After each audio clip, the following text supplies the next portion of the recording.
പ്രിയപ്പെട്ടവരെ, നമ്മൾ എല്ലാ ദിവസവും ഒത്തിരിയേറെ സാക്ഷ്യങ്ങൾ കേൾക്കുന്നവരാണ്. സാക്ഷ്യങ്ങൾ നമ്മളെ പഠിപ്പിക്കുന്ന ഒരു പ്രാക്ടിക്കൽ ഗോസ്പലുണ്ട്, പ്രായോഗിക സുവിശേഷം. അത് സുവിശേഷമാണ്, അനുഭവ സുവിശേഷമെന്ന് പറയും.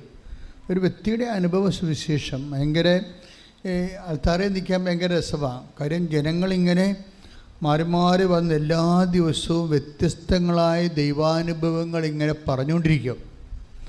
ആധുനിക കാലം മുമ്പത്തേക്കാൾ ജീവിതം സങ്കീർണമായിട്ടുണ്ട്. ശരിക്കും പണ്ട് നമുക്ക് ജീവിച്ച അത്രയും കാര്യങ്ങൾ പോരാ, അതിനേക്കാൾ ഒത്തിരിയേറെ വ്യത്യസ്തമായ ഫീൽഡിലാണ് ജീവിതം മനുഷ്യൻ ജീവിച്ച് കൂട്ടണത്. അതുകൊണ്ട് തന്നെ പുതിയ സാഹചര്യങ്ങളിലൂടെ മനുഷ്യൻ കടന്നു പോകുമ്പോൾ അവന് എങ്ങനെയാണ് ഈ വ്യത്യസ്തമായ സാഹചര്യത്തിൽ ദൈവത്തെ അനുഭവവേദ്യമാക്കുന്നതെന്ന് ഉടമ്പടി നമുക്ക് പറഞ്ഞു തരും.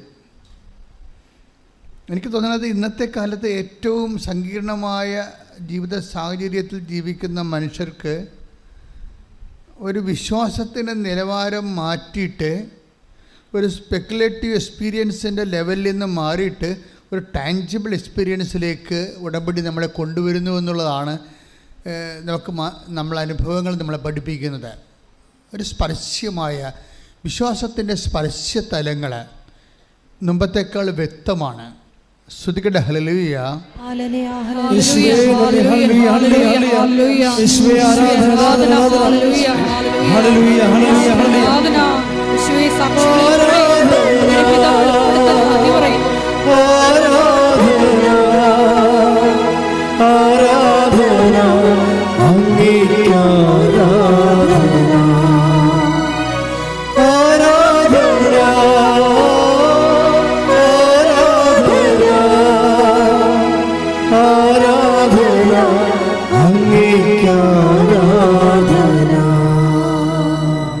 ദിവസവും ഈ ആൾക്കാരെ നിൽക്കുമ്പോൾ, മനുഷ്യർ പറയുന്ന ദൈവാനുഭവങ്ങൾ കേൾക്കുമ്പോൾ നമുക്ക് മനസ്സിലാകുന്ന വേറിട്ടൊരു സത്യമുണ്ട്. അതായത് ദൈവത്തെ അനുഭവിക്കാൻ ക്രിസ്ത്യാനി ആകണമെന്നൊരു നിർബന്ധമില്ലെന്നാ. ഞാൻ എങ്ങനെയാണ് പഠിച്ചത്? ദൈവത്തെ അനുഭവിക്കാൻ, അതായത് ഈ ദിവസങ്ങളിലെ കേൾക്കുന്ന ഓരോ സാക്ഷ്യങ്ങൾ കേട്ടാൽ മനസ്സിലാവും. അതായത് ക്രൈസ്റ്റ് ഹോണറായിട്ടുള്ള ആർക്കും ദൈവത്തെ സൈദ്ധാന്തിക നിലവാരങ്ങളിൽ നിന്ന് വളരെ സ്പർശ്യമായ രീതിയിൽ നമുക്ക് അനുഭവിക്കാൻ കഴിയും. നിങ്ങൾക്കുണ്ടാകേണ്ട ഒരു ക്യാപിറ്റൽ എന്ന് വെച്ച് കഴിഞ്ഞാൽ ഈ ക്രിസ്തു അനുഭവത്തെ സംരംഭമാക്കാൻ നിങ്ങൾക്കുണ്ടാകേണ്ട മൂലധനമെന്ന് പറയുന്നത്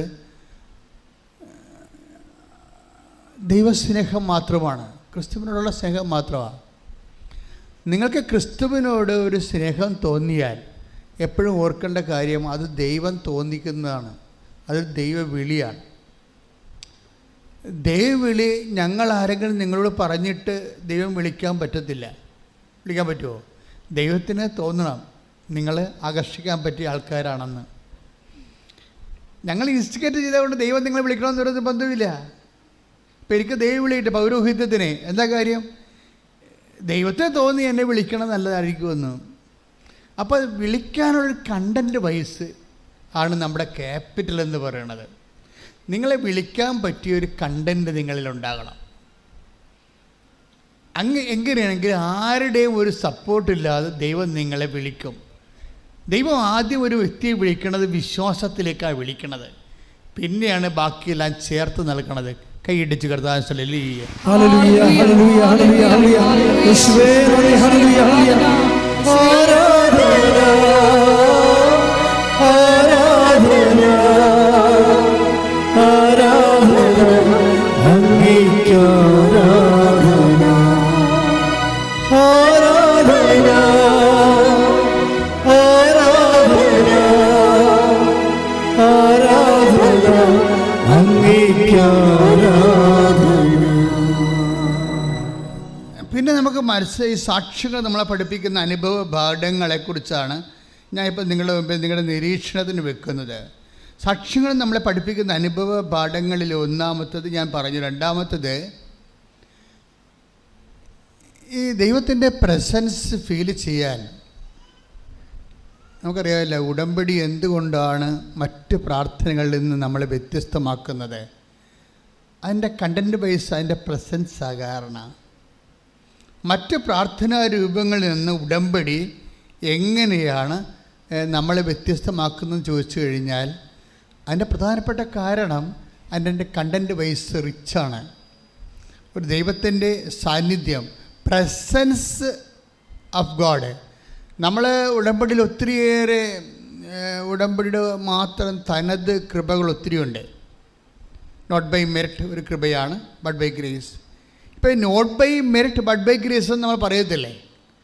എന്നുവെച്ചാൽ നമ്മുടെ not by merit but by grace എന്ന് പറയുന്നത് എന്താണ്? നമ്മളുടെ യോഗ്യത കൊണ്ടല്ല, ദൈവത്തിൻ്റെ കൃപ കൊണ്ട്. ഇത് ആണൊരു ഇൻ്റർനാഷണൽ പ്രിൻസിപ്പിൾ എന്ന് പറയണത്. കാര്യം ഇന്ന് വരെ നമ്മൾ കേട്ട സാക്ഷികൾ നോക്കുമ്പോൾ ഒരു 90% മനുഷ്യർക്ക് മെറിറ്റില്ല. 90% മനുഷ്യർക്ക് മെറിറ്റില്ല. അവരുദ്ദേശിക്കുന്ന കാര്യത്തിൽ മെറിറ്റില്ല. വേറെ ചില കാര്യങ്ങൾക്ക് അവർക്ക് മെറിറ്റ് ഉണ്ടാകും. പക്ഷെ അവരുടെ ജീവിതം കെട്ടിപ്പടുക്കാൻ വേണ്ടി ഉള്ള വിഷയങ്ങളുടെ മേൽ ചിലപ്പോൾ നമുക്ക് 0 മെറിറ്റാകും. അപ്പോൾ 90% പേർക്കും അവരുടെ പെർട്ടിക്കുലർ ജീവിത ലക്ഷ്യങ്ങൾക്ക് അവർക്ക് യോഗ്യത ഇല്ലെങ്കിൽ അടുത്ത ഓപ്ഷൻ ബൈബിൾ തരുന്നത് എന്താണ്? ബട്ട് ബൈ ഗ്രേസ്, കൃപ കൊണ്ട് ചെയ്യാൻ പറ്റും. ഈ ബട്ട് ബൈ ഗ്രേസ് എന്ന് പറയുന്നത് ബട്ട് ബൈ പ്രസൻസ് എന്ന് എൻ്റെ അർത്ഥം. അതാണ് ഇവിടെ വിഷയം. ഇത് വളരെ ടെക്നിക്കലായിട്ട് മനസ്സിലാക്കേണ്ട സംഭവമാണ്. നോട്ട് ബൈ മെറിറ്റ് എന്ന് വെച്ച് കഴിഞ്ഞാൽ എഫെസ്യസ് 2:8 ഒന്ന് വായിച്ചേ. ശ്രുതികട്ടെ ഹല്ലേലൂയ. എഫെസ്യസ് 2:8 വിശ്വാസം വഴി കൃപയാലാണ് നിങ്ങൾ രക്ഷിക്കപ്പെട്ടത്, അത് നിങ്ങൾ നേടിയെടുത്തതല്ല, ദൈവത്തിൻ്റെ ദാനമാണ്. Praise the Lord. ഇപ്പം നമ്മൾ നേടിയെടുത്തതുണ്ട്, ദൈവത്തിൻ്റെ ദാനമുണ്ട്. നമ്മുടെ ജീവിതത്തിൽ ഒരു ജീവിത വിഷയങ്ങൾ അഭിമുഖീകരിക്കാൻ വേണ്ടി സഹായിക്കുന്ന 2 ഘടകങ്ങളാണ്. ഒന്നെന്താണ്? നമ്മൾ നേടിയെടുത്തത്. നമ്മുടെ വിദ്യാഭ്യാസം നമ്മൾ നേടിയെടുക്കാവുന്നതാണ്. നമ്മുടെ ആരോഗ്യം നമ്മൾ നേടിയെടുക്കാവുന്നതാണ്. നമ്മുടെ എക്സ്പീരിയൻസ് നമ്മൾ നേടിയെടുക്കാവുന്നതാണ്. ഇതെല്ലാം ഇങ്ങനെ എക്സ്പീരിയൻസ് ഉണ്ടായാലും, ഇനി വിദ്യാഭ്യാസം ഉണ്ടായാലും, ആരോഗ്യം ഉണ്ടായാലും നമുക്ക് അതിനെല്ലാം മെറിറ്റ് എന്നാണ് പറയണത്. പക്ഷേ കോമ്പറ്റീറ്റീവ് ലെവലിൽ നോക്കുമ്പോൾ അതേ റാങ്കിലുള്ള അനേകം പേരുണ്ടാവുകയും അതേസമയം തന്നെ ലഭ്യമായിട്ടുള്ള സാധ്യത വരെ ചുരുക്കമാകുകയും ചെയ്യുമ്പോൾ അവിടെ മെറിറ്റ് വർക്ക് ചെയ്യത്തില്ല. പിന്നെന്താ വർക്ക് ചെയ്യണത്? പിന്നെ എന്താ വർക്ക് ചെയ്യണമെന്ന് ഒരു പുസ്തകവും പറയണില്ല. ബൈബിൾ പറയും എന്താണ്? But by grace. ഈ ഗ്രേസ് ടാപ്പ് ചെയ്യാൻ വേണ്ടിയാണ് ഉടമ്പടി എന്ന ഫോർമുല ഉപയോഗിക്കുന്നത്. കാര്യം പക്ഷെ നമ്മൾ കണ്ടു, ഇപ്പം നമ്മൾ കഴിഞ്ഞ ദിവസത്തെ ഏറ്റവും നല്ല സാക്ഷ്യം നമ്മൾ ഇങ്ങനെ ഓഡിയോ അല്ലെങ്കിൽ അതിൻ്റെ വീഡിയോ കേട്ടാലും മുതലാകാത്ത ഒരു സാക്ഷ്യമുണ്ട്. രാജീവ് സദാനന്ദൻ്റെ സാക്ഷ്യമാണ്, ശിവാനന്ദൻ്റെ. അതിങ്ങനെ കേട്ടാലും ഭയങ്കര കണ്ടൻറ്റ് വൈസ് ഭയങ്കര റിച്ചാണത്. ഒന്നാമത്തെ അദ്ദേഹത്തിൻ്റെ വേ ഓഫ് പ്രസൻറ്റേഷൻ, അദ്ദേഹം അങ്ങനെ ആസ്വദിച്ച് മധുരിതമായിട്ടാണ് പറയേണ്ടത്. നിങ്ങൾ ആ സാക്ഷ്യം വീണ്ടും കേൾക്കണം. ഇപ്പോൾ 1,32,000 പേര് അത് കേട്ടിട്ടുണ്ട്. രാജീവ് സദാനന്ദൻ്റെ ശിവാനന്ദൻ്റെ മേൽ.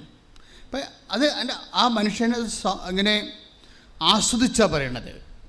പലരും പേടിച്ചല്ലേ പറയണത്, അല്ലേ? വല്ലപാട് ഇവിടെ നിന്നിട്ട് ഇറങ്ങിപ്പോയാൽ മതി. ആരെങ്കിലും കേൾക്കുക, നാട്ടുകാരെ കേൾക്കുക, എൻ്റെ വീട്ടുകാരെ കേൾക്കുക, അതിനെക്കുറിച്ച് എന്ത് വിചാരിക്കും? ഇങ്ങനെ കുറേ ദൈവത്തിന് പ്രയോജനമില്ലാത്ത കുറേ വേസ്റ്റായിട്ടുള്ള ചിന്തകളുമായിട്ടാണ് കയറണത്. അതിനൊന്നും അഭിഷേകം ഉണ്ടാകത്തില്ല. ഇതിന് അഭിഷേകമുണ്ട് നല്ല. അതൊക്കെ ക്ലീനായിട്ട് പറയാം. എനിക്ക് ഡിവൈഡ് ഓഫ് കവനൻ്റ്, അദ്ദേഹം ഒരു സേഫ്റ്റി ഓഫീസറാണ്, സേഫ്റ്റി ഓഫീസർ കമാൻഡറാണ്, മർച്ചൻ്റ് നേവിയിലെ സേഫ്റ്റി ഓഫീസർ കമാൻഡറാണ്, എക്സ്പീരിയൻസ് ഉള്ള ആളാണ്. അദ്ദേഹത്തിന് പറയണത്, എനിക്ക് ക്രിസ്തുവിനെ പണ്ടേ ഭയങ്കര ഇഷ്ടമായിരുന്നു. ഞാൻ ക്ഷേത്രങ്ങളൊക്കെ പോണ ആളാണ്, ക്ഷേത്രപൂജയുള്ള ആളാണ്, പക്ഷേ എനിക്ക് ക്രിസ്തുവിന് ഇഷ്ടമായിരുന്നു. അതിൻ്റെ കാരണം അദ്ദേഹം പറയണത്, ക്രിസ്തുവിൻ്റെ കുരിശുരൂപം എന്നെ വല്ലാണ്ടിങ്ങനെ ആകർഷിച്ചിട്ടുണ്ട്. ആകർഷിക്കാൻ കാരണം ക്രിസ്തു ഒരു തെറ്റും ചെയ്യാതിരുന്നിട്ട് പോലും മനുഷ്യന്മാരുടെ തെറ്റുകളെ പ്രതി സ്വയം പീഡനങ്ങളേറ്റ് ഇത്രയും ക്രൂരമായി പീഡിപ്പിക്കപ്പെട്ടില്ലേ? പുരുഷരൂപത്തിട്ട് നോക്കുമ്പോൾ എനിക്ക് ആ ദേവനോട് വല്ലാത്ത കൊതി തോന്നും. അപ്പോൾ എൻ്റെ ഏകാന്ത നല്ല ഭാഷ ഉപയോഗിച്ചിരിക്കണത്. അദ്ദേഹം ഈ യമനിൽ നിന്ന് സൗത്ത് ആഫ്രിക്കയിലേക്ക് കപ്പലിൽ പോകുന്ന ഒരു വലിയ അനുഭവം റിപ്പോർട്ട് ചെയ്തിട്ടുണ്ട്. നല്ല രസമാണ് കേൾക്കാൻ. അപ്പോൾ അദ്ദേഹം ഞാനിങ്ങനെ കപ്പലിൽ ഏകാന്തമായി പോകും, കര കാണത്തില്ലല്ലോ. ഇപ്പം കടൽ മാത്രം പരന്നു കിടക്കുന്ന നിതാന്തമായ വെള്ളത്തിൽ പിന്നെ മോളിൽ മേഘം മാത്രമേ ഉണ്ട്. അപ്പം മേഘത്തെ നോക്കി ഞാനിങ്ങനെ എപ്പോഴും ക്രിസ്തുവിനോട് സംസാരിച്ചുകൊണ്ടിരിക്കാം. ഞാൻ സംസാരിക്കുന്നത് ക്രിസ്തുവിനോടാണ്. എൻ്റെ കൂടെ ആരും ഉണ്ടാകത്തില്ല. കപ്പലിലെ മട്ടുപ്പാവിൽ നിന്നുകൊണ്ട് ഞാൻ ആകാശത്തേക്ക് നോക്കി ഇങ്ങനെ എപ്പോഴും അപ്പോൾ എനിക്ക് തോന്നി ഇനി എനിക്ക് വല്ല സൈക്കോളജിക്കൽ പ്രോബ്ലംസ് ഉണ്ടോ എന്ന് ഞാൻ എന്നെ തന്നെ കുറിച്ച് ഓർക്കും. കാര്യം ഞാൻ വല്ലാണ്ട് ഇങ്ങനെ സംസാരിക്കുന്നു മേഘത്തേക്ക് നോക്കി. പിന്നെ എനിക്ക് മനസ്സിലായി എനിക്ക് ദൈവസ്നേഹമുണ്ടെന്ന്. അപ്പോൾ പെട്ടെന്ന് അപ്പോൾ അത്രയും അയാൾ ഉടമ്പടി അപ്പോൾ എടുത്തിട്ടില്ല കേട്ടോ. അപ്പോൾ ഉടമ്പടി എടുത്തിട്ടില്ല. പക്ഷേ അദ്ദേഹത്തിൻ്റെ ഉള്ളിൽ ഉടമ്പടി എടുത്തതിൻ്റെ വൈബ് അനുസരിച്ചുള്ള ഒരു ദൈവസ്നേഹമുണ്ട്. അപ്പോൾ ഈ ദൈവസ്നേഹം ശരിക്കും വർക്കൗട്ട് ചെയ്യുന്നുണ്ട്. വർക്കൗട്ട് ചെയ്യുന്നത് വെച്ച് കഴിഞ്ഞാൽ അദ്ദേഹം ഇങ്ങനെ യമനിൽ നിന്ന് സൗത്ത് ആഫ്രിക്കയിലേക്ക് പോകുന്ന മൺസൂൺ സീസൺ. ഞാൻ ആ സാക്ഷ്യത്തിൻ്റെ എ പാർട്ട് ഇവിടെ പറഞ്ഞിട്ടുള്ളതാണ്. ഇത് ബി പാർട്ടാണ് പറയാൻ പോണത്. എ പാർട്ട് നേരത്തെ പറഞ്ഞതാണ്. അപ്പോൾ ഈ ബി പാർട്ടിൽ ഈ ഭയങ്കരമായ ചക്രവാത ചുഴിയിൽ ഈ കപ്പൽ പെട്ടുപോകും. അത് ഞാൻ നേരത്തെ പറഞ്ഞിട്ടുള്ളതാണ്. പെട്ടുപോകുമ്പോൾ ഈ മനുഷ്യൻ പറയുന്ന വാക്കുണ്ട്. അതായത് മുഴുവനും കപ്പൽ മുങ്ങി മുഴുവനും ഇരുട്ട് വ്യാപിക്കുമ്പോൾ പറയും, നാഥ ഞാൻ പോകുന്നെന്ന് പറയും. കണ്ണീരോടെ പറയും. കാര്യം മരിച്ചു പോകുന്നറിയാം. കാര്യം ചക്രവാത ഭയങ്കര കാറ്റും മല പോലെയുള്ള കടലിനകത്ത് പെട്ടുപോയി കപ്പലെ. പക്ഷെ നാഥ എന്ന് വിളിക്കുമ്പോൾ തന്നെ പെട്ടെന്ന് അടുത്ത ഒരു തിര വന്നാൽ മാത്രമേ ഇവർക്കൊന്നും ചെയ്യാനില്ല. വേറെ ഒരു തിര അടിച്ചു തല്ലിയ തിര എതിരെ ചരിച്ച് കളഞ്ഞ കപ്പലിനെ എതിരെ വന്ന് വേറൊരു തിര ഈ വശത്തോട് വന്നാൽ മാത്രമേ കപ്പൽ പൊങ്ങത്തുള്ളൂ. അപ്പോൾ നാഥ എന്ന് വിളിച്ച ഉടനെ തന്നെ ഈ മനുഷ്യൻ ഈ തിര എതിരെ വന്നിട്ട് കപ്പലെ നേരെ നിർത്തുമ്പോൾ ഇയാൾ ആകാശം കാണും.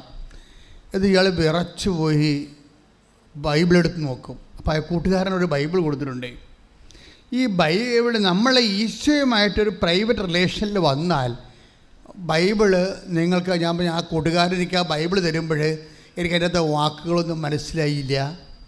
എനിക്ക് വാക്കുകളൊന്നും മനസ്സിലായി. അപ്പോൾ കൂട്ടുകാരോട് ഞാൻ പറഞ്ഞു എനിക്കിതിൻ്റെ വാക്കൊന്നും മനസ്സിലാവണില്ല, എൻ്റെ സെൻറ്റൻസൊന്നും എനിക്ക് മനസ്സിലാവണില്ല. അപ്പോൾ കൂട്ടുകാരൻ പറഞ്ഞു നീ സങ്കീർത്തനം വായിച്ചാൽ മതി, അത് പെട്ടെന്ന് മനസ്സിലാവുമെന്ന് പറഞ്ഞു. അപ്പം ഞാനിങ്ങനെ മരണത്തിൽ നിന്നിങ്ങനെ ജീവിതം വലിച്ചൂരിയെടുത്ത് ഞാൻ രക്ഷപ്പെട്ടെന്ന് മനസ്സിലായപ്പോൾ ഞാൻ ഉടനെ ക്യാബിലേക്ക് ഓടിപ്പോയിട്ട് ഞാൻ ബൈബിൾ തുറന്നപ്പോഴേ എനിക്ക് കിട്ടിയ വചനം, അതായത് അത്യുന്നതൻ തൻ്റെ കൈകൾ നീട്ടി പെരുവെള്ളത്തിൽ നിന്ന് നിന്നെ രക്ഷിച്ചിരിക്കണമെന്നാണ്. ശ്രുതികട ഹല്ലേലൂയ. യേശുവേ ഹല്ലേലൂയ ഹല്ലേലൂയ ഹല്ലേലൂയ. യേശുവേ ഹല്ലേലൂയ ഹല്ലേലൂയ ഹല്ലേലൂയ. ആരാധന ആരാധന ആരാധന അങ്ങേക്ക് ആരാധന ആരാധന ആരാധന ആരാധന അങ്ങേക്ക് ആരാധന. സങ്കീർത്തനം 18:16. സ്തുതിക്കട്ടെ. ഹല്ലേലൂയ ഹല്ലേലൂയ ഹല്ലേലൂയ ഹല്ലേലൂയ ഹല്ലേലൂയ. യേശുവേ നന്ദി, യേശുവേ സ്തുതി. ഹല്ലേലൂയ ഹല്ലേലൂയ ഹല്ലേലൂയ ഹല്ലേലൂയ ഹല്ലേലൂയ. യേശുവേ ആരാധന ആരാധന ആരാധന. ഹല്ലേലൂയ ഹല്ലേലൂയ ഹല്ലേലൂയ ഹല്ലേലൂയ. 18-ാം സങ്കീർത്തനം 16-ാം തിരുവചനം. ഉന്നതത്തിൽ നിന്ന് കൈനീട്ടി അവിടുന്ന് എന്നെ പിടിച്ചു. സങ്കീർത്തനം 18:16 പറഞ്ഞ ഉന്നതങ്ങളിൽ നിന്ന് കൈനീട്ടി അവിടുന്ന് എന്നെ പിടിച്ചു. പെരുവെള്ളത്തിൽ നിന്ന് അവിടുന്ന് എന്നെ പൊക്കിയെടുത്തു. ഈ മനുഷ്യന് ബൈബിൾ അറിയത്തില്ലേ? കൂട്ടുകാരൻ കൊടുത്ത ബൈബിളാ. ഇടയ്ക്കിടയ്ക്ക് ഇങ്ങേർക്ക് ഈശോയുമായിട്ടുള്ള ബന്ധം എന്താണ്? ഇടയ്ക്കിടയ്ക്ക് ഒറ്റക്കാകുമ്പോൾ കർത്താവുമായിട്ട് സംസാരിക്കുമെന്ന്. അതുകൊണ്ടാണ് കപ്പൽ പൊങ്ങാൻ നേരത്തെ നാഥ ഞാൻ പോകുന്നെന്ന് പറഞ്ഞത്. അപ്പം തന്നെ എതിർ തിര വന്നിട്ട് ഈ മനുഷ്യൻ്റെ കപ്പൽ നേരെ നിർത്തിയിട്ട് 23 പേരെയും ദൈവം രക്ഷിക്കും. ഇങ്ങേരെ പ്രതി രക്ഷിക്കണേ, ഇങ്ങേരെ പ്രതി 23 പേരെയും രക്ഷിക്കും. അതാണ് ഒരു വീട്ടിലൊരു വിശ്വാസി ഉണ്ടെങ്കിൽ, ക്രിസ്തുവുമായിട്ട് ബന്ധമുള്ള ഒരാൾ മതി ഒരു വീട്ടിലെ, ആ കുടുംബത്തെ ദൈവം രക്ഷിക്കും. ആ പ്രതി ശ്രുതികട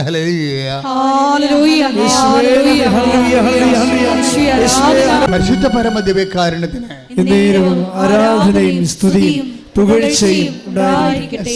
ഇത് കണ്ടില്ലേ, ഈ സമയത്ത് ഈശോ പ്രൈവറ്റായിട്ട് സ്വകാര്യമായിട്ട് ഈ മനുഷ്യനോട് എന്താണ് സംഭവിച്ചതെന്ന് നേരിട്ട് പറയുകയാണ്. ഈ മനുഷ്യന് ഉടമ്പടി എടുത്തിട്ടില്ല, പക്ഷേ ഇയാൾക്ക് എന്താ ഉള്ളത്? ദൈവമായിട്ട് നല്ല സ്നേഹബന്ധം ഉണ്ട്. ദൈവമായിട്ട് നല്ല സ്നേഹബന്ധമുണ്ട്. ഈ നല്ല ദൈവസ്നേഹ ബന്ധമുള്ളവരെ പിന്നെ എന്താ ദൈവം അടുത്ത നടപടി എന്ന് വെച്ച് കഴിഞ്ഞാൽ, അവൻ കൂടുതൽ ദൈവത്തെ നമുക്കറിയാമല്ലോ, ഇത് അളന്നാലും തീരാത്ത, അല്ലെങ്കിൽ നിങ്ങളൊന്ന് ചിന്തിച്ച് നോക്കിയേ, 150ഓളോ 53ഓളോ സങ്കീർത്തനങ്ങളുണ്ട്. 153 സങ്കീർത്തനങ്ങളുണ്ട്. അതിന് തന്നെ ഒരു 10ൽ കൂടുതൽ വചനങ്ങൾ അല്ല, 119 സങ്കീർത്തനം 119 വചനങ്ങൾ വരെ ഉണ്ട്. അപ്പോൾ ആയിരക്കണക്കിന് വചനങ്ങളിൽ നിന്ന്, ആ സങ്കീർത്തനങ്ങളിൽ നിന്ന് അപ്പം സംഭവിച്ച കാര്യം, അതാണ് വിഷയം. അപ്പോൾ എന്താണ് സംഭവിച്ചത്? അത് ആ മനുഷ്യനോട് ബൈബിളിലൂടെ കർത്താവ് നേരിട്ട് സംസാരിക്കുകയാണ്. ഇത് അത്ഭുതമാണ്. കാര്യം ഈശോയുമായി ബന്ധപ്പെട്ട എല്ലാം നമ്മളിവിടെ അത്ഭുതങ്ങൾ സംഭവിക്കണമെന്ന് പറയണില്ലേ?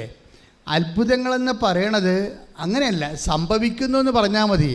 കാര്യം ക്രിസ്തു ഉണ്ടെങ്കിൽ അത്ഭുതങ്ങൾ ഇങ്ങനെ എല്ലാ ദിവസവും സംഭവിച്ചുകൊണ്ടിരിക്കും, എല്ലാ ദിവസവും. തന്നെയല്ല, ഇനി വിഷമം വെച്ചാൽ ഇപ്പോൾ എൻ്റെയൊക്കെ ലൈഫ് ഞാൻ എപ്പോഴും നോക്കും. എൻ്റെ ലൈഫ് എപ്പോഴും ഞാൻ നോക്കുമ്പോഴേ എനിക്ക് തോന്നിയിരിക്കുന്നത് ക്രമീകരണങ്ങൾ വരും. ക്രമീകരണങ്ങൾ ഗൈഡഡ് ബൈ ദ സ്പിരിറ്റ് എന്ന് പറഞ്ഞുള്ള ഒരു ഫിനോമിനുണ്ട് ബൈ ആധ്യാത്മിക ജീവിതത്തിലെ. വെച്ചാൽ നമുക്കിപ്പോൾ AI എന്നൊക്കെ പറഞ്ഞിപ്പോൾ എന്താണ് ഓട്ടോമാറ്റിക് ലാൻഡിങ് എന്നൊക്കെ പറയത്തില്ലേ, പ്രോഗ്രാംഡ്. ഇപ്പോൾ വിമാനം ഒരു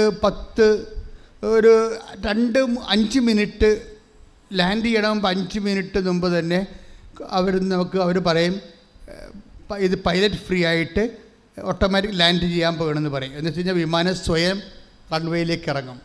അത് പ്രോഗ്രാം ചെയ്ത്, ആ റൺവേ ഉൾപ്പെടെ ദൂരം ഉൾപ്പെടെ ഇറങ്ങേണ്ട സമയം ഉൾപ്പെടെ എല്ലാം AIയിൽ പ്രോഗ്രാം ചെയ്തിരിക്കുക. ഇതുപോലെ തന്നെയാണ് നമ്മുടെ ജീവിതത്തിൻ്റെ പ്രോഗ്രാമിങ് വരും. ഇന്ന സമയത്ത് നമ്മളെവിടെ പോകണം, എവിടെ പോകരുത്, എവിടെ പോകണം. അതായത് നമ്മൾ ദൈവത്തിലായിക്കഴിഞ്ഞാൽ പോകേണ്ട സമയവും പോകേണ്ടാത്ത സ്ഥലവും പറയും. അതായത് ദൈവകൃപയിലുള്ളവർ പോകേണ്ടാത്ത സ്ഥലമുണ്ട്. ചിലപ്പോൾ നമ്മൾ നോക്കുമ്പോൾ ഒരു കുഴപ്പമില്ലായിരിക്കും, പക്ഷേ ദൈവത്തിന് അത് ഇഷ്ടം ഉണ്ടാകത്തില്ല. അതാ വിഷയം. കുഴപ്പമില്ലായിരിക്കും. കാരണം നിൻ്റെ കൂടെ വന്നിരിക്കുന്ന പാർട്ടി ചിലപ്പോൾ ദൈവത്തിന് ഇഷ്ടപ്പെട്ട ആളാണെന്ന് നിർബന്ധം, ലോകാരൂപിയുള്ള ആളായിരിക്കും. അവർക്ക് ദൈവത്തെക്കാൾ വേറെ ഇൻട്രസ്റ്റ് ഉണ്ടാകും. അപ്പോൾ അങ്ങനെയുള്ള വ്യക്തിയുമായിട്ട് സഹകരിക്കാൻ ചിലപ്പോൾ ദൈവത്തിന് താല്പര്യമില്ല എന്നുണ്ടെങ്കിൽ ആ ഷോട്ട് കട്ട് ചെയ്ത്, ഇപ്പോൾ എൻ്റെ എത്രയോ പ്രോഗ്രാം കട്ടാക്കി കളഞ്ഞ് കഴിച്ച് കൈയൊക്കെ കയറി വെറുതെ ആവശ്യമില്ല, കൈ കയറി പഴുത്ത് ഒരു കാര്യമില്ല. അപ്പോൾ ആ പ്രോഗ്രാം എല്ലാം കട്ടായി. അപ്പോൾ ഞാൻ പ്രാർത്ഥിച്ച് നോക്കിയപ്പോൾ മനസ്സിലായി ആ പ്രോഗ്രാം ദൈവത്തിൻ്റെ പ്രോഗ്രാമിനില്ല. അത് എന്നെ സമ്മർദ്ദത്തിലാക്കി എന്നെ വിളിച്ചുകൊണ്ട് പോയ ആൾക്കാർ ഉണ്ടാക്കിയ പ്രോഗ്രാമാണത്. കട്ടായിപ്പോയി. നീ പോകേണ്ട വഴി നിൻ്റെ മുഖത്ത് നോക്കി പറയുമെന്ന് പറഞ്ഞ പോലെ തന്നെയാണ് നീ പോകേണ്ടാത്ത വഴിയും പറയും. അപ്പോൾ നമ്മൾ സേഫാണ് ശരിക്കും പറഞ്ഞാൽ. എന്നുവെച്ചാൽ നമ്മുടെ സമയം ദൈവത്തിൻ്റെതാണെന്നുള്ളൊരു ബോധ്യം നമുക്കുണ്ടാവണം. ഇപ്പം നിങ്ങൾക്ക് വന്നിരിക്കുന്ന കുഴപ്പം, നിങ്ങളുടെ സമയം നിങ്ങൾക്ക് നിങ്ങളുടെ മക്കൾക്കും കുടുംബത്തിനും വേണ്ടി മാത്രം ഉള്ളതാണ്. അങ്ങനെ വരുമ്പോൾ അങ്ങനെ ഒരു സ്റ്റഫിനെ കൊണ്ടു നടക്കേണ്ട കാര്യം ദൈവത്തിനില്ല. അതുകൊണ്ട് ബുദ്ധിയുള്ള മനുഷ്യൻ എന്ത് ചെയ്യണം? നിൻ്റെ ദൈവത്തിന് സമർപ്പിക്കുമ്പോൾ സമയം സമർപ്പിക്കണം. അതാണ് സമയം സമർപ്പിച്ചാൽ എല്ലാം സമർപ്പിച്ച്. നാദാ സമർപ്പിക്കണം പറഞ്ഞാൽ പാടുപാടിയുടെ കാര്യമില്ല. ആദ്യം നീ സമർപ്പിക്കേണ്ടത് നിൻ്റെ സമയമാണ്. സമയം ഒരു മനുഷ്യൻ സമർപ്പിച്ചാൽ അത് ടോട്ടൽ സമർപ്പിച്ചതിന് തുല്യമാണ്. പ്രാർത്ഥിക്കുക, കർത്താവായ ദൈവമേ, കർത്താവായ ദൈവമേ, എൻ്റെ ജീവിത സമയം നിനക്ക് സമർപ്പിച്ചുകൊണ്ട് സമ്പൂർണ്ണ സമർപ്പണത്തിലേക്ക് എന്നെ വിളിക്കുകയും ഏറ്റെടുക്കുകയും ചെയ്യണമേ. ശ്രദ്ധിക്കട്ടെ. ഹല്ലേലൂയ. ദൈവരാജ്യത്തിന് വേണ്ടി ഞങ്ങളെ തന്നെ പൂർണ്ണമായി സമർപ്പിക്കുവാൻ ഈ ആരാധനയിലൂടെ ഞങ്ങളെ അഭിഷേകം ചെയ്യണമേ. ഹല്ലേലൂയ. മഹത്വം.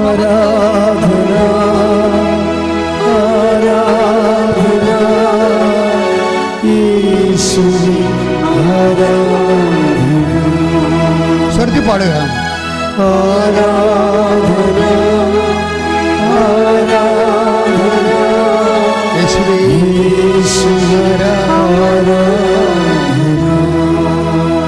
നമ്മൾ ഇങ്ങനെയൊക്കെ പാടുമ്പോൾ ദൈവസ്നേഹത്തോടെയാണ് പാടുക. അല്ലെങ്കിൽ ഞങ്ങൾ പാടി തന്നെന്ന് വിചാരിച്ചുകൊണ്ട് നിങ്ങൾ കിടന്ന് കാറൊക്കെ പോയിട്ട് കാര്യമില്ല. പാടുമ്പോൾ ഉള്ളിൽ ദൈവത്തിൻ്റെ സ്നേഹം ഇങ്ങനെ നുരഞ്ഞ് പതയണം ശരിക്കും ഉള്ളിൽ. അങ്ങനെ ദൈവത്തിന് തോന്നണം നിങ്ങൾ ദൈവസ്നേഹത്തോടെയാണ് പാടുന്നതിൻ്റെ ഉദ്ദേശം എന്താണ്? സ്നേഹം സഹിക്കാനാവാത്തവരെപ്പോഴാണ് പാട്ട് വരണത്. അതാണ് വിഷയം. ഒരു വിഷയം പാടുന്നതിൻ്റെ കാരണം അതാണ്. ഗതികേട് കണ്ട വെച്ച് കഴിഞ്ഞാൽ പാടുന്ന കക്ഷികൾ ആരും സ്നേഹത്തോടെ പാടണമല്ല. കുറേ പാട്ട് പഠിച്ചിട്ട് കാശ് കിട്ടാൻ പാടുന്നവരുണ്ട്. അതുപോലെ തന്നെ ചുമ്മാ നല്ല പാട്ടായത് കൊണ്ട് പാടണമുണ്ട്. ഇതൊന്നും വർക്കൗട്ട് ചെയ്യത്തില്ല, ഇതൊന്നും അക്കൗണ്ട് ചെയ്യത്തില്ല. കാരണം ഇതിന് ആരാധനയാകണമെന്നുണ്ടെങ്കിൽ അതിൻ്റെ അകത്ത് വിശ്വാസമുണ്ടാകണം, സ്നേഹമുണ്ടാകണം, പിന്നെ സമർപ്പണമുണ്ടാകണം. സമർപ്പണമില്ലാതെ ആരാധനയില്ല. സമർപ്പണം എന്ന് പറഞ്ഞാൽ സറണ്ടറിങ് ആണ്. എന്നുവെച്ചാൽ ജഡിക അരൂപിയിലാണ് നീ നയിക്കണമെങ്കിൽ നിൻ്റെ ആരാധന പട്ടി നക്കിയ പിണ്ടം പോലെ വ്യർത്ഥമാകും. ഒരു പിണ്ടത്തെ പട്ടി നക്കിയാൽ അവർക്ക് ഹൈന്ദവ സ്വരങ്ങൾക്കറിയാം അതിൻ്റെ മ്ലേച്ഛത എന്താണെന്ന്, അല്ലേ? അവർ സമ്മതിക്കത്തില്ല. അത് പിതൃക്കൾക്കുള്ള വിശുദ്ധ ഭക്ഷണമാണ്. അപ്പം അതുകൊണ്ട് തന്നെ അങ്ങനെ വരണം. നിൻ്റെ ആരാധന പട്ടി നക്കിയ പിണ്ടം പോലെ വ്യർത്ഥമാകാതിരിക്കാൻ എന്ത് ചെയ്യണം? അതിന് സമർപ്പണം ഉണ്ടാകും. ജഡിക അരൂപിയാൽ ലോകാരൂപിയാൽ നയിക്കപ്പെടുന്നവർ ലോകത്തിൻ്റെ സന്തതികളാണ്. 8:14 എടുത്ത് ശ്രുതികട ഹല്ലേലൂയ. റോമ ശ്രുതികട ഹല്ലേലൂയ.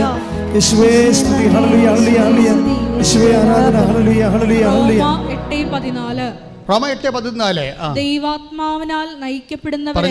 ദൈവാത്മാവിനാൽ നയിക്കപ്പെടുന്നവരെല്ലാം ദൈവത്തിന്റെ പുത്രന്മാരാണ്. ആരാണ് ദൈവത്തിന്റെ പുത്രന്മാര്? അപ്പം അതിൻ്റെ ഓപ്പോസിറ്റ് സംഭവമുണ്ട്. ഷാഡോ വേർഡിൻ്റെ ഓപ്പോസിറ്റ് എന്താണ്? ലോകാത്മാവിനാൽ നയിക്കപ്പെടുന്നവരുണ്ട് എന്നതിൻ്റെ അർത്ഥം. ദൈവാത്മാവിനാൽ നയിക്കപ്പെടുന്നവരെന്ന് പ്രത്യേകം നോട്ട് ചെയ്യുമ്പോൾ വചനം ഇരുട്ടിൽ നിർത്തിക്കൊണ്ട് ചൂണ്ടിക്കാണിക്കുന്ന സംഭവമുണ്ട്. എന്താണ്? ലോകാത്മാവിനാൽ നയിക്കപ്പെടുന്നവരുണ്ട്. അവരാരുടാണ്? അവർ ലോകത്തിൻ്റെ സന്തതികളാണ്. അത് പറഞ്ഞ് ലോകാത്മാവിനാൽ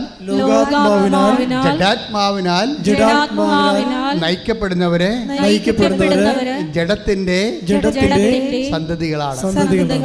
അതാണ് എന്താ പ്രശ്നം വെച്ച് കഴിഞ്ഞാൽ ഈ ജഡാത്മാവിന് നിങ്ങൾക്ക് ആധ്യാത്മിക ജീവിതം വളരെ സുതാര്യമായിട്ട് ലളിതമായിട്ട് കൊണ്ടുപോകാൻ ഉദ്ദേശിക്കുന്നുണ്ടെങ്കിൽ നിങ്ങൾ ആദ്യം ടാർഗറ്റ് ചെയ്യേണ്ടത് ജഡാത്മാവിനെയാണ്. നിങ്ങൾ നയിക്കുന്നത്, ഒരാൾ നയിക്കപ്പെടുക. ഇപ്പം എന്താ റോമ 8:14 എന്താ പറയണത്? ദൈവാത്മാവിനാൽ പറഞ്ഞ് നയിക്കപ്പെടുന്നവരെ ദൈവത്തിന്റെ മക്കളാണ്. പിന്നെ ഓപ്പോസിറ്റ് എന്താണ്? ജഡാത്മാവിനാൽ വെച്ചാൽ നമ്മുടെ സുഖം, നമ്മുടെ താല്പര്യം, നമ്മുടെ സൗകര്യം, നമ്മുടെ അമ്യൂസ്മെൻറ്റ്, നമ്മളുടെ സന്തോഷം മാത്രം അനുസരിച്ച് ജീവിക്കുന്നവരുണ്ട്. മൃഗങ്ങൾ അങ്ങനെയാണ്.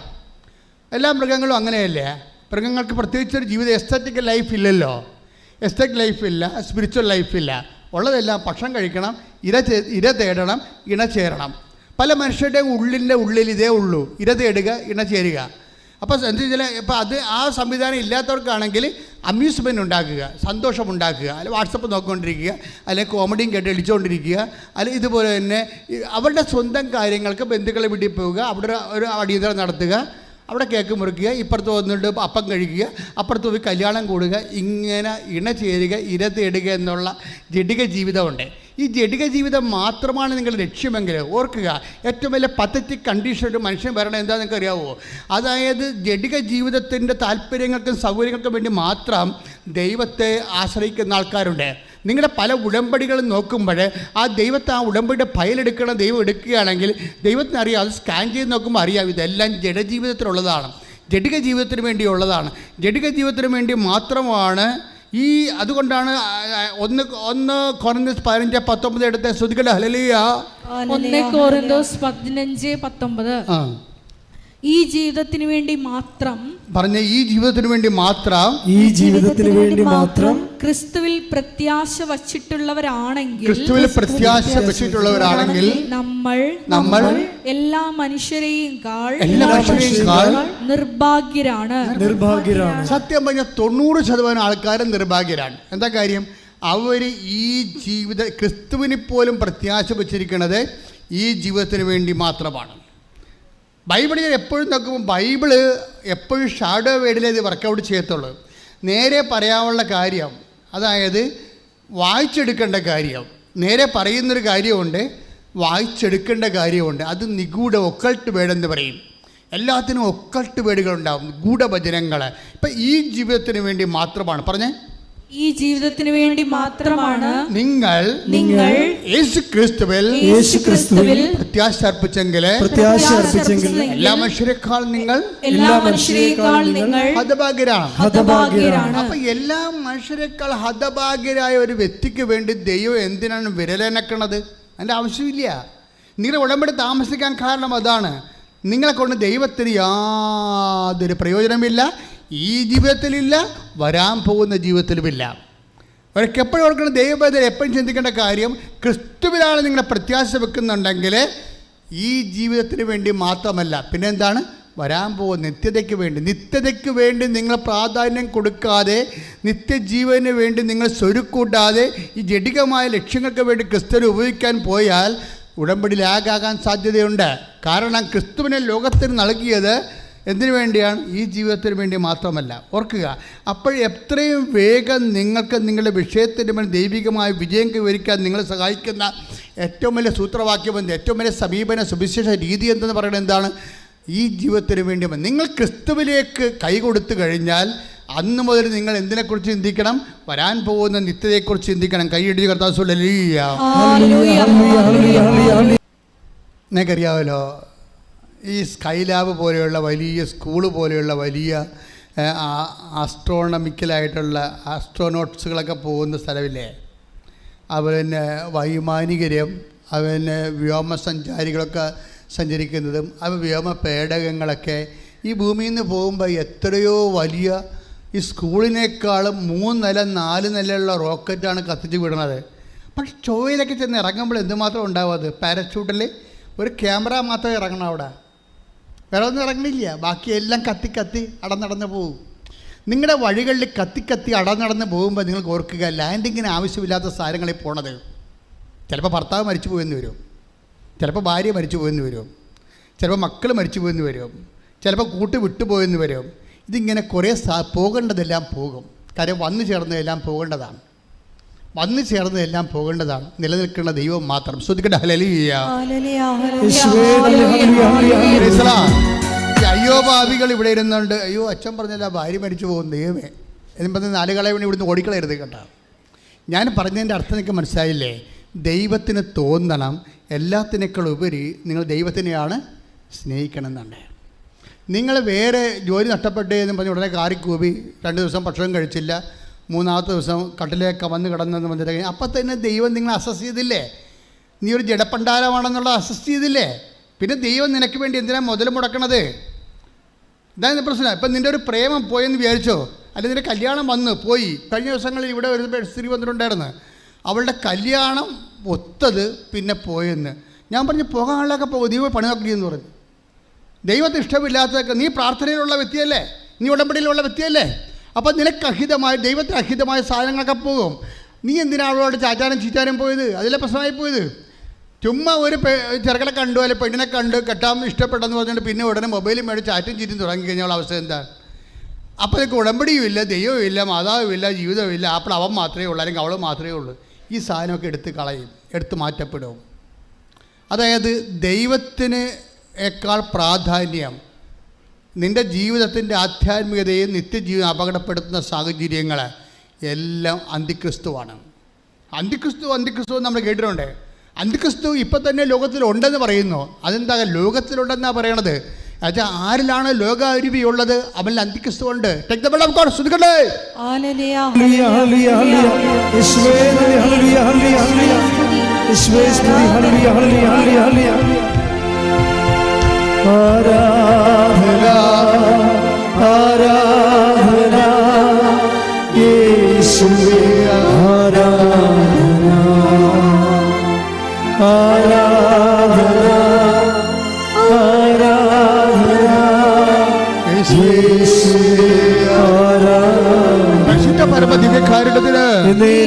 ആരാധനയും സ്തുതിയും പുകഴ്ചയും ഉണ്ടായിരിക്കട്ടെ.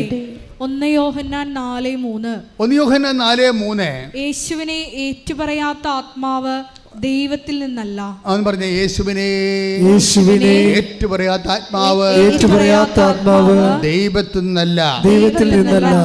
വരാനിരിക്കുന്നു എന്ന് നിങ്ങൾ കേട്ടിട്ടുള്ള അന്തിക്രിസ്തുവിന്റെ ആത്മാവാണ് അത്.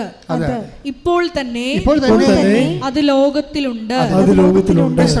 അത് ലോകത്തിലുണ്ട് എന്ന് വെച്ച് കഴിഞ്ഞാൽ ഒരു വ്യക്തി ലോകാരൂപിയിലാണ് നയിക്കപ്പെടുന്നതെങ്കിൽ അയാളിൽ അന്തിക്രിസ്തു ഉണ്ട്, ക്രിസ്തുവിനെതിരായിട്ടുള്ള ശക്തി ഉണ്ടെന്ന് അർത്ഥം. ഇവിടെ പ്രോബ്ലം വരണത് ഒരു വ്യക്തി ലോകാരൂപിയിലാണ് നയിക്കപ്പെടുന്നത് എങ്കിൽ ആ വ്യക്തിയിൽ അന്തിക്രിസ്തുവുണ്ട്. എന്നുവെച്ചാൽ ക്രിസ്തുവിനെതിരായ ശക്തിയുണ്ട്. ക്രിസ്തുവിനെതിരായ ശക്തി നീ തന്നെ ചോദിച്ചുകൊണ്ട് നടക്കുമ്പോഴേ ക്രിസ്തു നിന്നിൽ വസിക്കുന്നില്ല. മനസ്സിലായില്ലേ?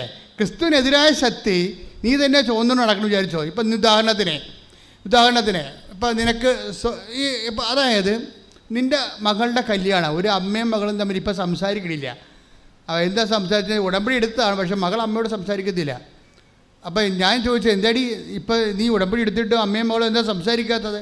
അതല്ല അച്ഛാ, അമ്മയുടെ തനിനിറം കണ്ടപ്പോൾ പിന്നെ സംസാരിക്കണമെന്ന് വിചാരിച്ചു. ഞാൻ പറഞ്ഞു, എന്നാ തനിനിറം? അതല്ല, ആ ചെറുക്കൻ്റെ വീട്ടുകാർ കിടന്നുകൊണ്ട് ബഹളം ഉണ്ടാക്കി. അവർക്ക് ഏതാണ്ട് 20 കൊടുക്കാമെന്ന് പറഞ്ഞാണ്. 20 പവൻ്റെ അകത്ത് 17.5 പവനൊത്ത് അമ്മയുടെ കഴുത്തിലൊരു മാല കിടപ്പുണ്ട്. അത് അപ്പം പറഞ്ഞ്, എടി അത് വാങ്ങിക്കാം, അതിനകത്ത് 1 പവൻ നീ എടുത്തിട്ട് 2.5 പവനാ പറ്റിയാണ്, ബാക്കി അവൾക്ക് കൊടുത്ത് വിടാനില്ലാന്ന് കൊന്നെന്ന് പറഞ്ഞ ഈ തള്ള അത് ഊരത്തില്ല. ഉടമ്പടിയൊക്കെ ഭയങ്കര സംഭവമാണെന്നൊക്കെ പറഞ്ഞാലും യേശുവേ സ്വസ്ത്രം എന്നൊക്കെ പറഞ്ഞാലും സംഭവം സൂത്രമാണ്. എന്നെ സംബന്ധിച്ച് അതായത് സ്വന്തം മകൾക്ക് പോലും ഒരു പണയുടെ പൊന്ന് കൊടുത്തിട്ട് അവളെ കെട്ടിച്ച് വിടാനുള്ള മാനസികാവസ്ഥയില്ല, സ്വർണ്ണക്കൊതിച്ചിയായിട്ട് അങ്ങനെ ജീവിക്കുകയാണെങ്കിൽ ഇയാളിൽ അവരിൽ തന്നെ അന്തിക്രിസ്തു ഉണ്ട്. സ്വന്തം മകൾക്ക് കൊടുക്കാത്തവർ ഭർത്താവിന് കൊടുക്കുക, സ്വന്തം മക്കൾക്ക് കുടുംബത്തിൽ കൊടുക്കാത്തവർ നാട്ടുകാർക്ക് കൊടുക്കുക. ഒരിക്കലുമില്ല. ക്രിസ്തുവിനെ കൈമാറാൻ അവർക്ക് പറ്റത്തില്ല. ക്രിസ്തു കൈമാറ്റം എന്ന് പറയണത് നമ്മൾ നഷ്ടം സഹിച്ച് ത്യാഗം സഹിച്ച ഒരു ക്രിസ്തു നാമത്തിൽ കൊടുക്കുമ്പോൾ ദൈവസ്നേഹത്തിൻ്റെ അരൂപിയാണ് അവിടുത്തെ പ്രശ്നം. അപ്പോൾ ദൈവസ്നേഹത്തെക്കാൾ ഉപരി സ്വർണ്ണത്തെ അവർ സ്നേഹിക്കുന്നു, അതാണ് പ്രശ്നം. ലോകത്തിലായിരിക്കുമ്പോൾ ഇപ്പം തന്നെ ലോകത്തിൽ അവരുണ്ട്. ആ ലോകത്തിൽ ആരെല്ലാം ക്രിസ്തുവിനേക്കാൾ ഉപരി ദ്രവ്യത്തെ സ്നേഹിച്ചോ അതിന് വിഗ്രഹാരാധന എന്ന് പറയും. അല്ല, മറ്റുള്ളവർ പറയണമല്ലോ വിഗ്രഹം ഉണ്ടാക്കി വെച്ച് ആരാധിക്കണമല്ല. വിഗ്രഹ ആരാധന എന്ന് പറയണത് ദൈവത്തിനേക്കാൾ ഉപരി വേറെ വ്യക്തികളോ വസ്തുക്കളോ വിഷയങ്ങളെയോ ഇനി ജോലിയെ പോലും സ്നേഹിച്ചു പോയാൽ അതൊരു അന്തിക്രിസ്തുവായിട്ട് മാറും. മനസ്സിലായില്ലേ? അതായത് ദൈവത്തെക്കാൾ ഉപരി കർത്താവിൻ്റെ ഇഷ്ടമാണെന്ന് പറയണം. കർത്താവിൻ്റെ ഇഷ്ടം. ഇപ്പോൾ നിങ്ങളെന്താ പറയണത്? ഞാൻ എൻ്റെ കൊച്ചിന് വേണ്ടിയാണ് അച്ഛാ ഉടമ്പടി ചെയ്തത്. ഇപ്പോൾ 3 പ്രാവശ്യം പുതുക്കിയെന്ന് പറഞ്ഞ് ദൈവത്തെ വിരട്ടുകയാണേ. ദാറ്റ് മീൻസ് ആ കൊച്ചിന് വേണ്ടിയാണ് ദൈവത്തെ ഞാൻ വിശ്വസിക്കണത്. ആ കൊച്ചിന് വേണ്ടിയാണ് ഞാൻ ക്രിസ്തുവിൽ ത്യാഗം അനുഭവിക്കുന്നത്. അപ്പോൾ ആരാണ് വിഗ്രഹം? കൊച്ചാണ്. അപ്പോൾ കൊച്ചാണ് അന്തിക്രിസ്തു അവിടെ. അത് ക്രിസ്തുവിനേക്കാൾ പ്രാധാന്യം നീ ആർക്ക് കൊടുത്താലും അത് കുഞ്ഞായാലും കുട്ടിയായാലും വലുതായാലും അന്തിക്രിസ്തുവായിട്ട് മാറും. എപ്പോഴും ഓർക്കേണ്ട ഇതാണ്, ക്രിസ്തു നിങ്ങൾ ജീവിക്കണമെന്നുണ്ടെങ്കിൽ ക്രിസ്തുവിനായിരിക്കണം 1-ാം സ്ഥാനം. കൈയടിച്ച് കർത്താവേ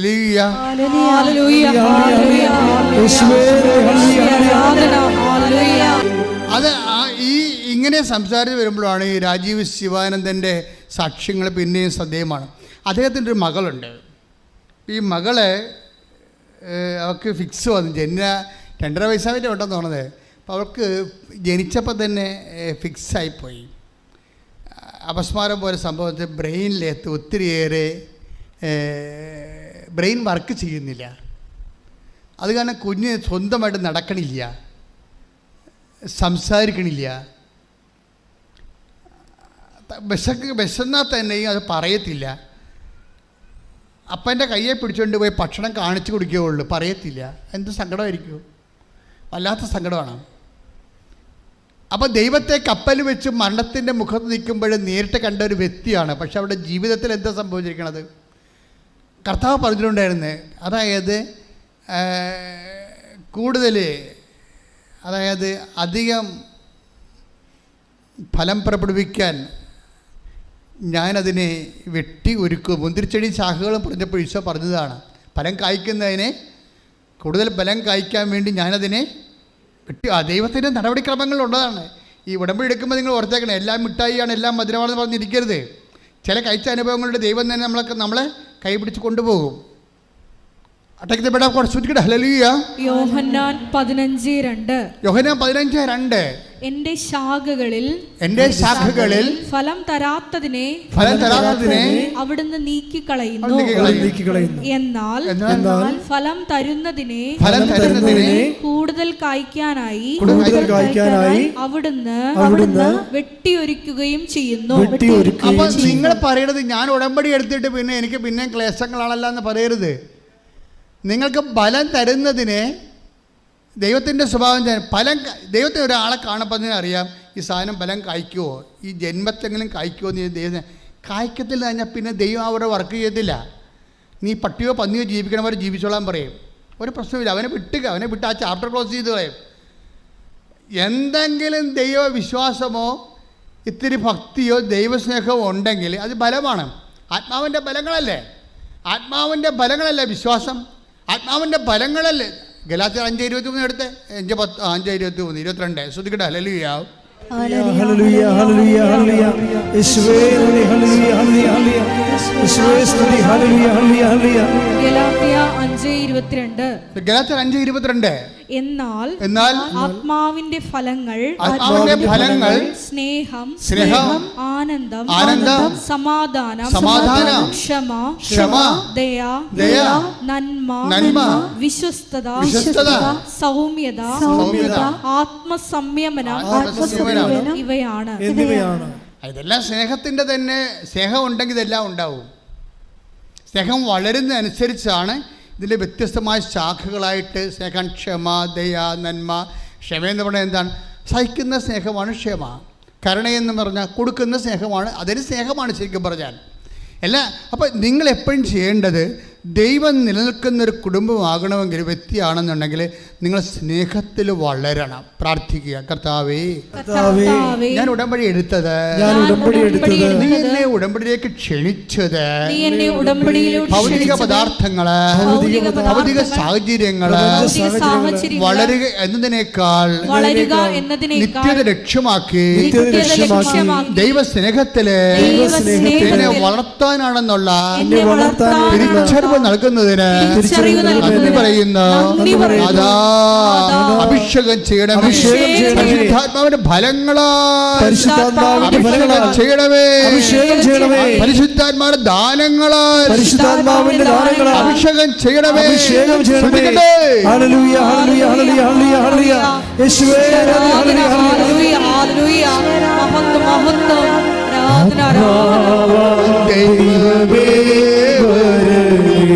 സന്തോഷത്തോടെ എന്റെ ഉള്ളിൽ വസിക്കണമേ, ആത്മാവേ വരണേ, എന്റെ ഉള്ളിൽ വസിക്കാൻ വരണേ.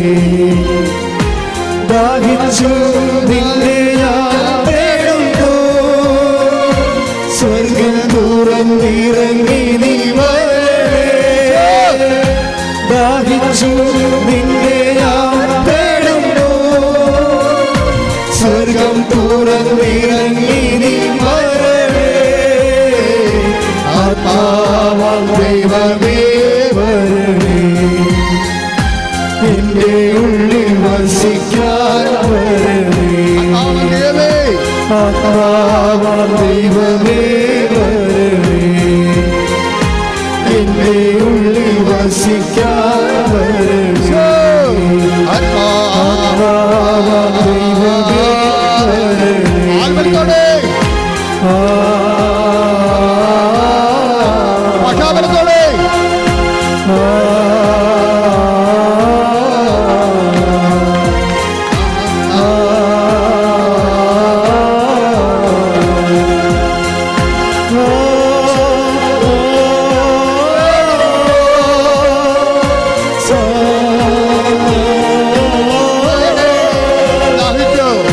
ദാഹിച്ചു നിന്നെ ഞാൻ തേടുന്നു, സ്വർഗം തുറന്നിറങ്ങി വരണേ. ദാഹിച്ചു നിന്നെ ഞാൻ തേടുന്നു, സ്വർഗം തുറന്നിറങ്ങി വരണേ.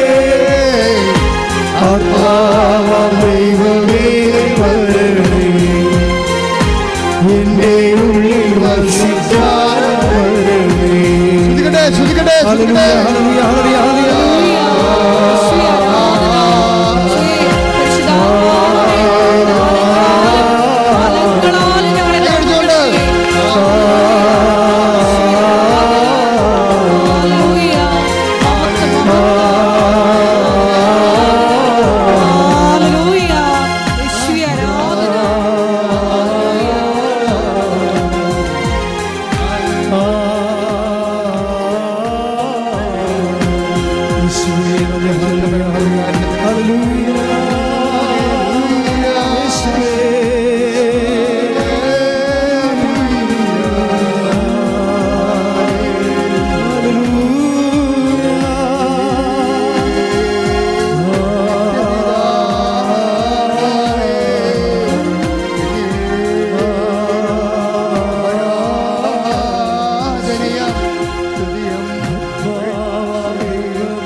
വിടുതൽ സംഭവിക്കട്ടെ. പിതാവേ, അങ്ങേ പുത്രനായ യേശുക്രിസ്തുവിന്റെ നാമത്തിലെ വിടുതൽ സംഭവിക്കട്ടെ, വിടുതൽ സംഭവിക്കട്ടെ, വിടുതൽ സംഭവിക്കട്ടെ. മാർഗരോഗങ്ങള്, വ്യാധികള്, ജീവിത ദുരിതങ്ങള് യേശുക്രിസ്തുവിന്റെ നാമത്തിൽ മാറിപ്പോകട്ടെ.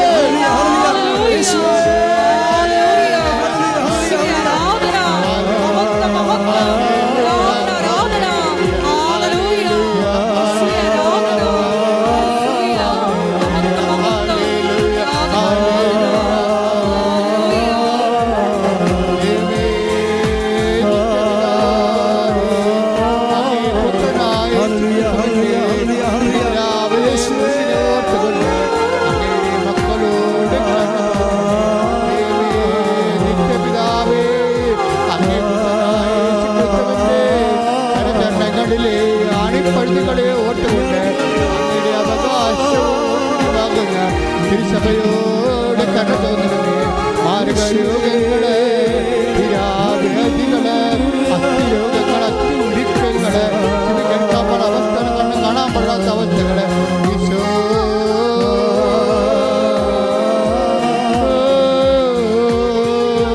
ഭാഷാപരത്തോടെ പോലെ ശ്രദ്ധിക്കട്ടെ, പെരുവെള്ളം പോലെ ശ്രദ്ധിക്കട്ടെ.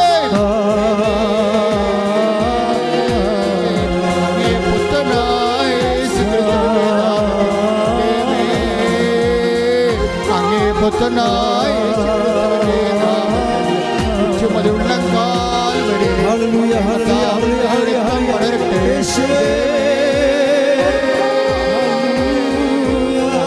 കരചരണങ്ങളെ പഴുതുകളെ ആരാധിക്കുന്നു.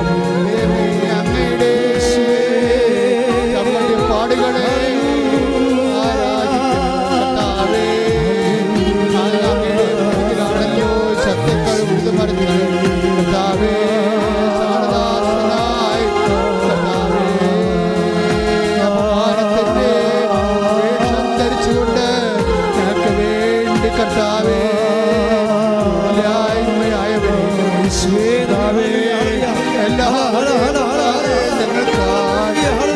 പ്പെട്ടവരെ മുറിവേറ്റവരെ ഞങ്ങൾക്കായി മൃത്യുവിടെ ചൂടിയവരെ ഞങ്ങൾക്കായി തിരുവിലാവിൽ ഞങ്ങൾക്കായി ചമ്മട്ടടിയേറ്റവരെ കർത്താവിനത്തം പടരട്ടെ, കർത്താവിനത്തം പെയ്യട്ടെ, കർത്താവിനത്തം പെയ്യട്ടെ. ദേവേ ദേവേ ദേവിതാവേ നിത്യപിതാവേ അങ്ങേ പുത്രനായ യേശുക്രിസ്തുവിന്റെ നാമത്തിൽ വിശുദ്ധരക്തം പടരട്ടെ, വിശുദ്ധരക്തം പടരട്ടെ. മാരകരോഗങ്ങള്, മാരകരോഗങ്ങള്, തീരാവേദികള്, ജീവിത ദുരിതങ്ങള് യേശുക്രിസ്തുവിന്റെ നാമത്തിൽ അവിടുത്തെ അമ്മയായ പരിശുദ്ധനാമത്തിന്റെ നാമത്തിൽ കർത്താവേ നടന്നിട്ടുള്ള ആരാധനയുടെ ശക്തിയാൽ യേശുക്രിസ്തുവിന്റെ ഉന്നതമായ നാമത്തിന് തീരാവേദികള്, ജീവിത ദുരിതങ്ങള്, ജീവിത തടസ്സങ്ങള് യേശുവിന്റെ നാമത്തിൽ മാറിപ്പോകട്ടെ, യേശുവിന്റെ നാമത്തിൽ മാറിപ്പോകട്ടെ, യേശുവിന്റെ നാമത്തിൽ മാറിപ്പോകട്ടെ, യേശുവിന്റെ നാമത്തിൽ മാറിപ്പോകട്ടെ, യേശുവിന്റെ നാമത്തിൽ മാറിപ്പോകട്ടെ, യേശുവിന്റെ നാമത്തിൽ സൗഖ്യമാകട്ടെ, യേശുവിന്റെ നാമത്തിൽ സൗഖ്യമാകട്ടെ, യേശുവിന്റെ നാമത്തിൽ സൗഖ്യമാകട്ടെ. ദൈവമേ ദൈവമേ ദൈവമേ ദൈവമേ നിത്യപിതാവേ നിത്യപിതാവേ നിത്യപിതാവേ ആത്മാവേ റുഹാതമ്പുരാനേ ദൈവമേ നിത്യയുടെ ദൈവമേ നിന്റെ ഉന്നതമായ നാമത്തിന് ഇപ്പൊ തന്നെ യേശുക്രിസ്തു നാമത്തിന് മാർഗ തടസ്സങ്ങള്, ജീവിതദുരിതങ്ങള്, ജീവിതദോഷങ്ങള് യേശുക്രിസ്തുവിന്റെ നാമത്തില് മാറിപ്പോകട്ടെ. ഹല്ലേലൂയ ഹല്ലേലൂയ യേശുവേ ഹല്ലേലൂയ ഹല്ലേലൂയ ഹല്ലേലൂയ ഹല്ലേലൂയ യേശുവേ യേശുവേ ഹല്ലേലൂയ ഹല്ലേലൂയ ആരാധന ഹല്ലേലൂയ ആരാധന ആരാധന ഹല്ലേലൂയ യേശുവേ ആരാധന ഹല്ലേലൂയ സ്വർഗം തുറന്നിറങ്ങിയ